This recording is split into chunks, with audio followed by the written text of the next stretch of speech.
Hey everyone, and welcome back to another explainer here on the For the Wise podcast. I am so glad you're joining us. I'm looking over at our resident mascot, Hakeem the Owl, and he's looking a bit, slumped in that mustard scarf today. And honestly, I get it, buddy. We are tackling some pretty heavy existential ideas from our source material today. Before we really get going, if you enjoy these late-night, deep thought conversations, definitely hit that like button, leave a comment, and subscribe for more deep dives. Let's get right into it. It is the exact question keeping so many of us up at night right now. What happens when a machine is a better student than you? I mean, think about it like trying to outcalculate a pocket calculator. It's totally pointless, right? But suddenly, that is exactly how we are all feeling about our actual jobs, our hard-earned skills, really our own intelligence. There's this creeping existential dread we're all feeling about AI just stepping in and taking over human tasks. Okay, let's dive into Section 1, the machine student era. To understand why we are all feeling so incredibly threatened right now, we have to look backward at the world we grew up in. For generations, our entire education system was fundamentally built on a factory line. We're talking about an industrial revolution model that prized mechanical precision above pretty much everything else. Right, Hakeem? We were trained to be infallible processing units. The ultimate goal was simply to optimize for predictable output and standardized memory retrieval. You can actually see it represented by that glowing crimson thread in the background, looking all tangled and constrained. That was us, boxed in, tightly wound, and expected to just flawlessly spit out exactly what was programmed into us. Now, what is really interesting about this is how it created the concept of the machine student. This was the apex predator of the traditional classroom. You know the type. Heck, maybe you were the type. The person who derived their entire ego from being the absolute fastest processor in the room. But here's the catch. When you build your entire identity on rote memorization, on basically being a flesh and blood hard drive, you unknowingly create a massive, massive vulnerability. And that vulnerability brings us right into our second section, the AI identity crisis. It is a brutal reckoning, honestly. The things we used to value so highly, things like raw computation, code generation, rapid pattern matching, they have practically overnight become frictionless, cheap commodities. The source material calls this the loss of the Citadel. The intellectual high ground that so many people spent years, sometimes decades climbing, it is completely leveled by hyper-capable AI. Rote mastery is flattened. Algorithmic speed is totally obsolete. Cold optimization is easily automated. We spent all this time trying to be the best machines, and now a real machine has shown up and completely eaten our lunch.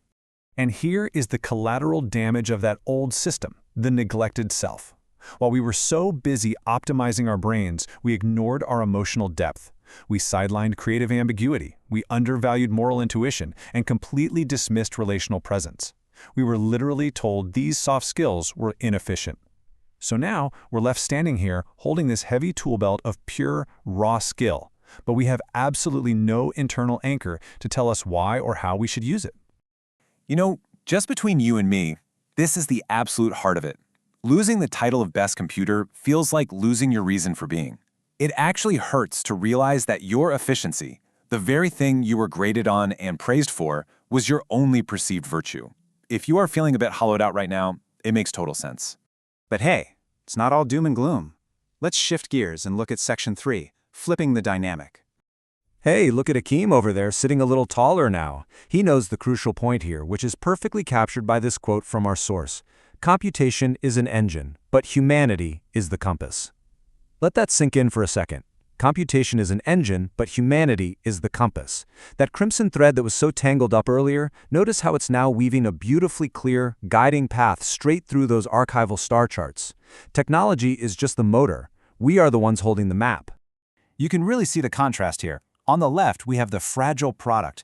That is what happens when you tie your self-worth to data processing speed. You basically guarantee your own obsolescence.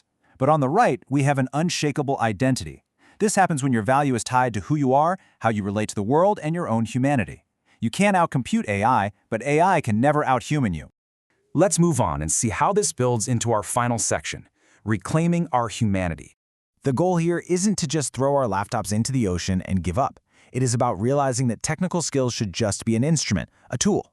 It needs to be in service of human curiosity and ethical discernment, which leads to a completely new partnership. This is what the future looks like when things function properly. Step 1. AI handles the mechanical labor. Just let it do the heavy lifting. Step 2. Human intellect focuses on context, meaning, and synthesis. And step 3, values drive the execution. This dynamic ensures that human talent actually serves a meaningful purpose, rather than just blindly churning out output to demonstrate empty efficiency. And this brilliantly illustrates that we finally get to prioritize the sacred human functions: wonder, empathy, moral courage, and authentic expression. Leaning into these traits isn't some cowardly retreat from technology. Actually, it is the only way to master it without being entirely erased by it. These are the exact things the machine student was told to ignore, and they are exactly what we desperately need to cultivate now. Which leaves us with a pretty profound, provocative question from our source material to chew on. What does an education anchored in humanity actually look like in practice? If we aren't just creating little biological computers anymore, how do we mentor the next generation? Is it a return to classical Socratic dialogue, or is it something entirely new that we haven't even invented yet? I would absolutely love to hear your thoughts on that, so please join the conversation down in the comments. Thank you all so much for hanging out with me for this explainer on the For the Wise podcast. Give a little nod to Hakeem the Owl on your way out. He is looking much more optimistic now. Don't forget to like, subscribe, and share this with someone who might be having their own AI identity crisis. Keep seeking wisdom, my friends, and I will catch you in the next one.